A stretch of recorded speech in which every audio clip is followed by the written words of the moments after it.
It is the AV Marketers Meetup this morning, and this morning we will hear from a panel of experienced marketers on new age marketing, B2B strategies and essential skills. Brand creativity, data tech, talent management, sustainability and the impact of AI on marketing strategies. We're all going to talk about all of that, and the moderator for this session is the Director of Marketing and Growth at InnomateUXT, Mr. Neil Collins. Welcome back. Thank you very much. Thanks for having us. So I think first we'll probably just start with some introductions, and being professional communicators, I'll let you all introduce yourselves, obviously. So why don't we start with you, Dale?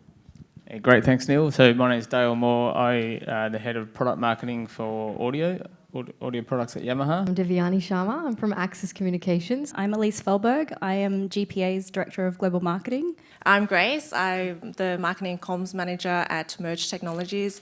So AI has moved, in my opinion, very quickly from the fringes to very much just the everyday now in the workplace. So I think we'd probably kick off by talking a little bit about adoption and just get a bit of insights from each one of you about just how AI, in any sense, has impacted the daily flow of your marketing work or within your organization. And that can be, I mean, I guess to address a semi-elephant in the room as well, AI is a lot more than just ChatGPT for a lot of people that are just using ChatGPT. So I'm going to be very keen as well to hear about all the other aspects of AI, design, video, data.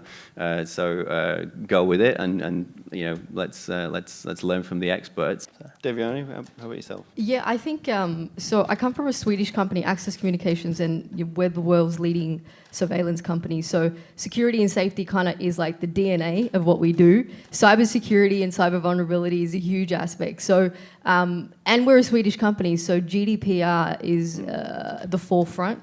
So data security, making sure data is not leaked is a huge component of that. So how we're actually leveraging AI at the moment is at a very practical level. So we've got a team at HQ. We realize ChatGPT is kind of coming in really hot and heavy. Everyone's using it, perhaps even misusing it to an extent, and we're losing a lot of brain power from people. So the team at HQ, they've kind of built this our own version of a GPT, where it's got all of the organization's knowledge, all of our data. And so if we want to build content, if we want to build messaging, it's on tone, it's safe and secure, and we're using it internally, but we can leverage it externally. So that's a direct impact of AI being used in the company. And another really interesting way, what you mentioned about optimization is, so we use Salesforce, SFDC, we're using Pardot as like the main form of kind of comms externally.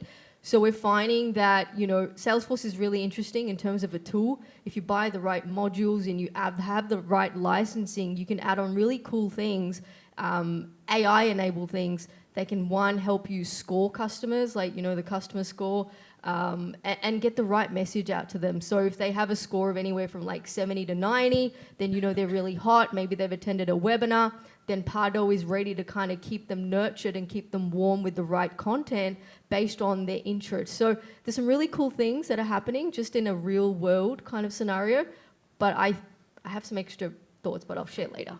Oh, go for it.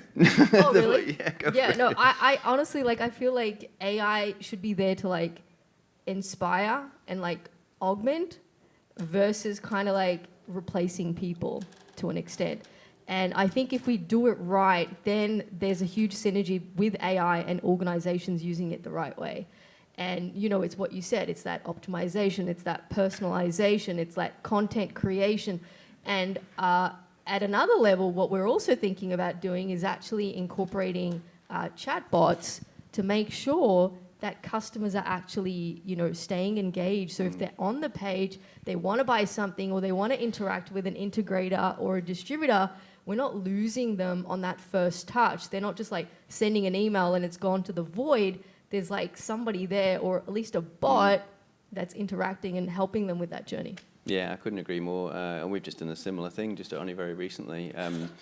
And I think you're right, that deal life cycle management, I guess, for want of a better expression, where you're following from a prospect to a deal, used to be quite a laborious manual process and a lot of guesswork, expert guesswork, obviously, but still quite laborious and manual. But that's really speeded the whole process up, in my experience. Grace, what's your experience been like so far?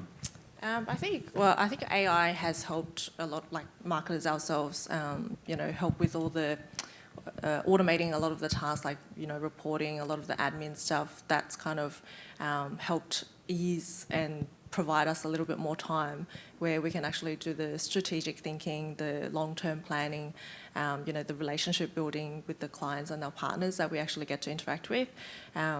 So stuff like reporting, data statistics and analysis, that has taken a lot of, the time that we would have spent on it to shorten that, and we can actually do more stuff on the planning side. And in terms of work, I'm pretty sure this is under NDA. My boss just came in, so I don't want to speak about it. But we've got like a new AI tool that we've built in Microsoft Copilot Studio, I believe. Yes. And that's going to help a lot of the support side for our customers. That will alleviate, like level 1, tier 1 support. So we talked a little bit about adoption now, and I guess scaling that up, especially for the larger businesses and global businesses amongst us here. What are some of the major challenges that you have on your radar, or just sort of maybe keeping you up at night? Yeah, I mean, there's really similar things. So just being the size of our business globally in Japanese, they're very... even trying to implement a learning management system recently, the answer was no, you can't do it because of the data restrictions. It's like, but hang on, everyone's using this system globally. Why are we... So our sort of global policies on things often restrict us a little bit. Sometimes in Australia we go rogue on certain things a little bit and then get told after that was a little bit wrong. But they also then come to us because we go rogue and go, oh, can you try this for us? So it's sort of we get the best of both worlds there to a degree. But you're now the test lab. Yeah, exactly. But yeah, everything is very much what's going to happen with data. So how can we? It's not just the IT involvement, but particularly senior management. It's such a...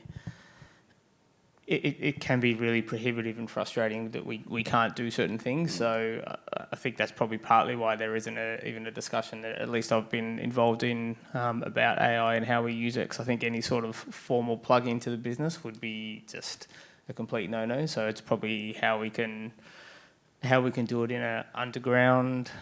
Should I be saying this up here? It's not been recorded, but how we could do it in a little bit of a way that's not too... impactful on the data and stuff that we collect, and how we can do it to add value. Maybe try and prove some cases to go, okay, maybe we should be looking at it more. Yeah, like test in isolation, I guess. Again, it's a little bit like the early days of software as a service. CRMs, that terrified everybody at the beginning because it was, everybody that was sort of had their eye on the prize with data collection. Ellesse. So our biggest challenge is IP. That's been probably the biggest conversation point internally. I think the latest stat we heard was that 78% of code is already in ChatGPT. So controlling the use of AI tools in-house has been a bit of a battle because there's so many legal ramifications with that. So how are you managing that? Yeah, so there's now policies coming out internally in terms of what tools, but that means that we're having to speed up much quicker than I think we thought we would to release and get everyone access to the right tools that are approved by the board. I think lawyers are about to have a great time. That's the thing. I think that's it. Yeah, if you're a solicitor in the room, well done. You're going to make a mozza soon. But it's just. But then the other side is because what we found out was. I think it was over 50% of staff were using, whether a company had approved it or not, they were going and using it personally. So we have had to speed up our rollout of, Copilot, to make sure that everyone has AI enabled in their workplace. Yeah, and then you get the fun part. I worked in a couple of larger corporate businesses, Westpac Bank, Vodafone. The fun thing we used to experience then with early adoption was it would just get blocked. They'd just block the app or block the way. We had Chrome blocked at one point. People have ways around that. That's the problem. Everyone works out that they can do it in a different way. Yeah. So I mean that was we've seen that firsthand. So it's been almost like training our team and explaining to all of them the risks behind AI and why it means so much to us as a business to enable them the correct way. There's the convergence, right, as well. Yeah. So you've got the human component, which we're going to talk about shortly as well, and finding Yeah. the right skill sets and mindsets, I guess, for, Correct. for dealing with this brave new world that we're sprinting towards. Yeah. So the biggest question, I guess, there's constant talk about AI taking everybody's jobs. I think it probably will for a lot of areas. I've tried to convince myself that our part of the world is fairly safe for now, certainly in creative, and I do firmly believe that. But what are your thoughts, Ellesse? I'd say, how many of us are really quiet and doing nothing? Yeah. Like, honestly, marketing teams are always well over capacity. So I think 100%, I think that's been the biggest positive thing with AI. It's actually taking some of the pressure off our teams who are already so overwhelmed and overloaded with everything. Just don't tell anyone that yet, Just because they'll give us keep more it work. secret. And I think that's where it's cool. I think to Grace's point, I think we have to, we can't lose traditional. This is really exciting times where we actually can kind of grow and innovate, but I really hope that we don't lose some of the traditional marketing. I agree, in the yeah. background. Let's reduce the production time, but, Yeah. but keep the creative human element. Yeah, I was just going to say, like, I think probably, I'm from the old school. Like, I'm a millennial, right? So, like, Grace, I went to journals. I read the journal, like the 50-page journals, and wrote my essays. And so I think what's happening now, especially with the new generation, like, you got the high schoolers and you got the folks that are at uni right now, all the AI is being leveraged to create a lot of that knowledge that they're supposed to be actually learning. And so I feel that perhaps, like I mentioned earlier, there's a bit of people are losing kind of like that basic wisdom, knowledge, enrichment that we typically got in university and school. I think that is the hindrance of AI. And when you get to the workforce, like I see it because I have a few Gen Zers in my team, and they're fantastic. Like they're like go-getters. But what I'm noticing, I can tell straight away it's coming out of some AI platform, like the content that's being produced. So, and then you've got to go back in there and you've got to edit it. You've got to have that human touch, because one thing AI cannot do is empathize and know the audience, right? They don't know your customers. AI does not know that. And so that humanistic approach is lost. And then the new folks that are coming into the field of marketing now using all these AI tools, perhaps they're losing that human touch and they're losing their full capabilities because they're only producing 70%, which is what AI is giving. That 30%, what's happening to that, right? And I honestly think like the human, that's why they call it a humanoid, right? Like, albeit it's a robot, it's a humanoid. We still need that human touch. We still need that personalization. We still need that empathy when it comes to the message, the tonality, and our voice as an organization. I've seen some good examples, and I guess that goes for copywriting, but imagery as well. It's still fairly obvious. It's getting very good. Don't get me wrong, and video in particular is coming on leaps and bounds. Again, that's such a risk. Yeah, It can be a risk. It can be fantastic and it can look really great, but can also be a risk, not just copyright, but also brand infringements that go on in the background. I've seen some classics out there. Yeah. Because AI can only do so much. Name and shame. Go on. What's the funniest one you've seen?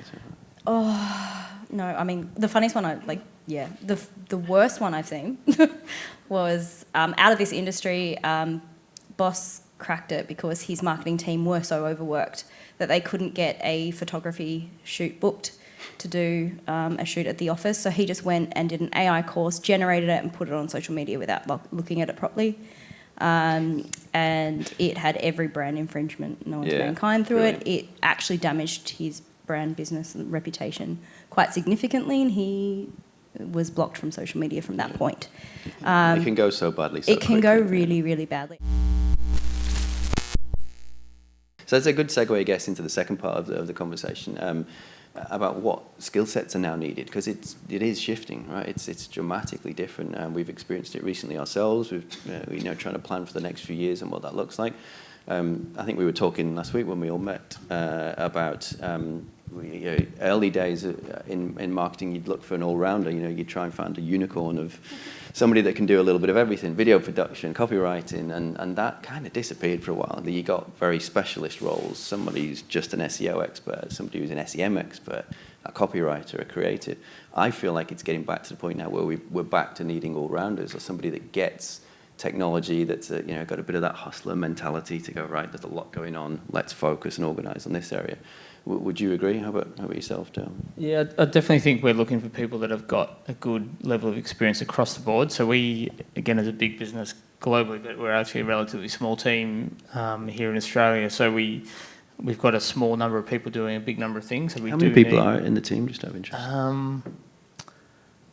In the specific consumer marketing team, there's really about 3 people, and we've got sort of our product marketing team where it's about, I think it's about 18 or 19 people. So it is, and we sort of cross responsibilities a little bit. So we've had a bit of a restructure, and we're still sort of finding our feet in that respect. But we definitely need people that that can cover all bases, because we want people that understand the product, understand the retail environment and the B2B environment we're working in, understand the customers, the various touch points, have access to the tools to use those touch points and engage with customers properly, understand branding, so when they're doing that, they understand the tone of the brand and how things should look. So yeah, we definitely need people that can cover all bases. But I think partly going back to the previous discussion, but also just on that point, if we can use the AI tools that are out there to supplement the critical thinking, and I guess that's all our job, to make sure that the tools that the staff that are coming through the channel are using,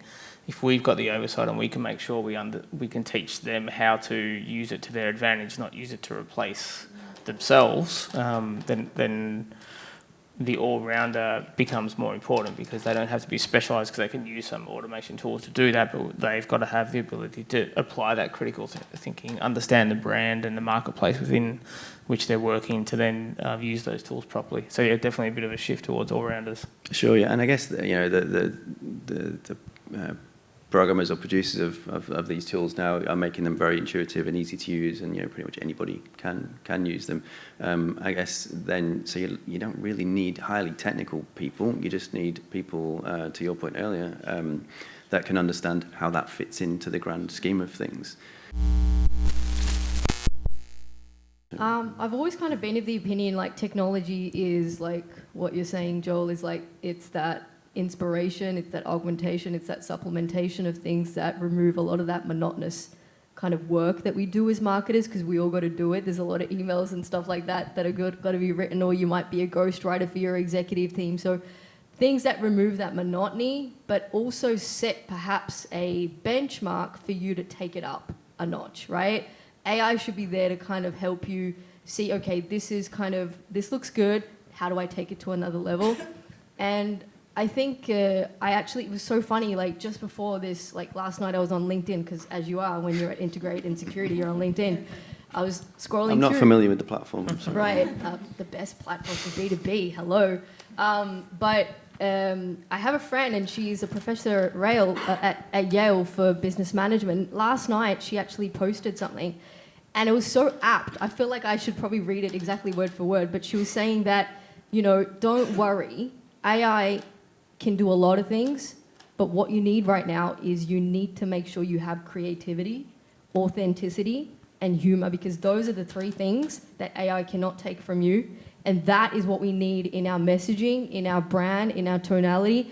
And yes, AI can get you to that benchmark, but to add that level of, that next level of enrichment for your brand, for your organization, and you as an individual, I think these 3 things are so important. Authenticity, AI does not have that, because it's using like a global kind of data warehouse of content, and it's never authentic.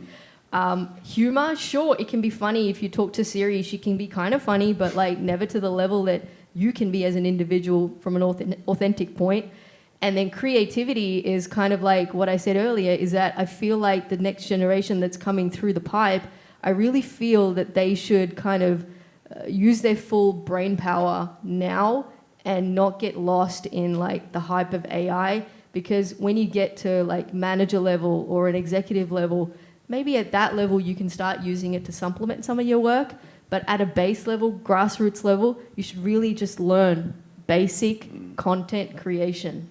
Yeah, yeah, I agree. I think, and creativity, certainly in the marketing space, and from my own experience, has always been sort of deemed, certainly by leadership teams in businesses, as just, design, and creativity being design or creativity in production. I've always seen it as more than that. To your point again, creativity in how we're going to implement this thing, how we're going to use it to make the sales team's life easier, how we're going to, get to the end of a deal stage or enter a new market. That for me, that's always been creativity. So it sounds like we're heading towards the marketers we're going to need to hire in the future are creative, but in a broad spectrum of the term. What do you think, Ellesse? Yeah, look, I love that. I love the three words. I think the only thing I'd love to add to that is care. I think we need marketers who really care, because AI doesn't care. Yeah, it doesn't. It will lie to you. It may, but no. I think it's that human impact. Marketers, of course, would never lie. Yeah, and that's as we all know. For every marketer I've ever worked with, have been some of the most passionate, enthusiastic, and caring people. That's the thing that we shouldn't lose with these tools. Use them as enablers, but don't lose that human impact. Yeah, I agree, because marketing has this, like Ellesse and Devyani said, a human touch. You need that. You need to kind of understand what the customer's pain points are. You need to know how they think, and what their next steps are. You need to be 2 steps ahead of planning, so you can kind of capture them in that right space, and you need to know, what you're trying to advertise is going to be, whether they're going to be captivated or not by your ads, by your messaging, all of that. Yeah, authenticity is a big thing. Cool. Okay, I think that's about it. Thank you very much, everybody. We're almost at the finish line. Thanks very much.